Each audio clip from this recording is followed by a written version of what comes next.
খাগড়াছড়িতে ধর্ষণের ঘটনায় জড়িত সব আসামিকে গ্রেফতার ও বিচার সহ ৮ দফা দাবিতে ৩ পার্বত্য জেলায় চলছে টানা তৃতীয় দিনের মতো সড়ক অবরোধ ও বিক্ষোভ কর্মসূচি।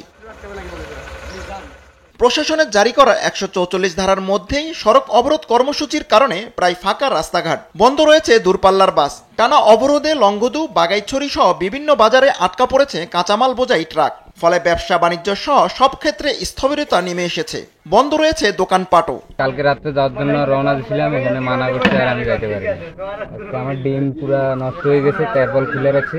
যতটুকু আসি ততটুকু শুধু সবাই বলতেছে সামনে জায়গাটা বিপজ্জনক, তার জন্য আমরা গাড়ি নিয়ে যাইতে পারতেছি না, আমাদের গাড়িতে কাঁচামাল। তবে অবরোধের তেমন সাড়া পড়েনি দুই পার্বত্য জেলা রাঙ্গামাটি ও বান্দরবনে। রোববার গুইমারায় সহিংসতা চলাকালে দুর্বৃত্তের গুলিতে ৩ জন নিহত এবং সেনাবাহিনীর সদস্য সহ বেশ কয়েকজন আহত হয়েছেন। নিহতদের সৎকার ও আহতদের উন্নত চিকিৎসার জন্য আজ বেলা ১২টা থেকে সড়ক অবরোধ শিথিল করেছে জুম্মু ছাত্র জনতা। অন্যদিকে আইন শৃঙ্খলা পরিস্থিতি স্বাভাবিক করতে কাজ করছে বলে জানায় জেলা প্রশাসন। দেখুন, আমি এবং পুলিশ সুপার মহোদয় ওখানে গিয়েছিলাম। ওখানে আমরা পরিস্থিতি নিয়ন্ত্রণে আইন শৃঙ্খলা বাহিনী কাজ করছে এবং পরিস্থিতি অনেকটাই এখন স্বাভাবিক হয়ে আসছে। আমরা চেষ্টা করছি যাতে জনজীবনের স্বস্তি ফিরে আসে। ধন্যবাদ।